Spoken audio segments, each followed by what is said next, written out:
this was the only time that I think I ever worked a bit more extensively with the cover art. And I mean, even my extensive working with the cover art didn't really, it isn't really that extensive. Initially, what I wanted to have was have it say the Toll Collector and have the bracelet that Michelle gives me on the front cover, kind of like, because the band doesn't connect, and the whole metaphor to me about that was how how there's something broken, how there's something missing, and how there's a piece gone, it needs to get, and nothing's connected, and that's sort of a symbol for the character of Paul. And then I remember Jeff had come up with this idea of just, it said the Toll Collector, then it had like this little dotted arrow that went, I think downward on the cover, and that was something that we talked about doing. And then I think eventually we just came up with the idea for the cover that you see behind me, which was just the three of us, me, Popeye, and Chris Lohman, just sort of together, because I think that that really is the story of the film, is much like walking between the raindrops, which I think that at this time in my filmmaking career I was desperately trying to return to just the simplicity of that. And when I think of the simplicity of that, I often think of my friendships with Popeye and with Chris, just in the sense that we hung out a lot at a time when our responsibilities and our lives were just so much less involved and as complicated as they than how they are now. I remember, for some reason, I don't know why I remember this part especially. I remember throwing out the poster. I remember that day of filming. I remember the day we filmed in the kitchen when I had to be eating and eating and eating while we were filming.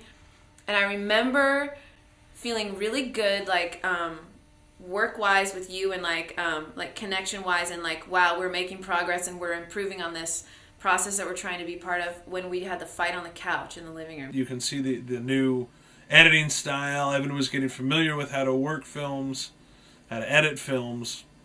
He was meeting people who were giving him pretty good advice. So you could see the progression was starting to come along a lot better. And, had it been a big budgeted movie, it would have been a fantastic movie. I still think that. I think all the scripts are strong, but especially that script. It's really strong. All of Evan's movies up till that point had been largely autobiographical. I think there was some things that were kind of embellished, and there's some fiction there, but I think for the most part, Evan writes about stuff that is based on personal experience, which I know that, which is what many people do. I guess I have a different perspective, seeing as how Evan's one of my best friends, and I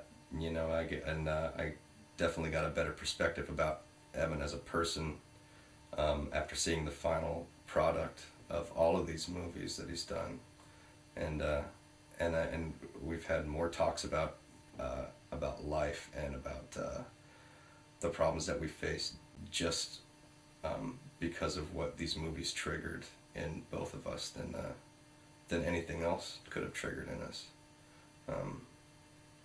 So I guess I have a different perspective than I think a lot of people would, but as hard as it is to see, like, when your good friends go through some of the bullshit that they go through, I think in a lot of ways these movies were probably a form of therapy for Evan, and a way for him to kind of get it out. Much like any artist does, like a musician writes about life, and a painter interprets life on a canvas. And I think Evan does that with his films too. Why have you and I, now that it's easier in terms of money, right? Why have we not made a film together since 1996? Location has changed. We're not down the street from each other anymore. I know that you've been busy writing and doing other things that have been taking your focus away, I think, from, and you've been writing on films that we both ended up working together on. So I think we've had our connection just not through Anhedenia and through a project that we were both solely focused on.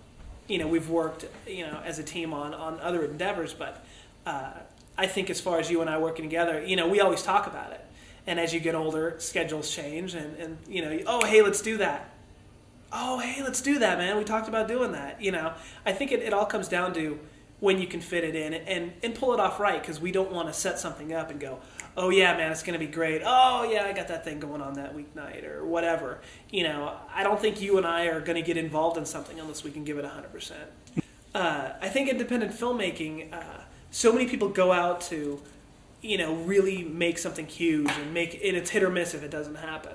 Like, we made things not really knowing what would happen later on.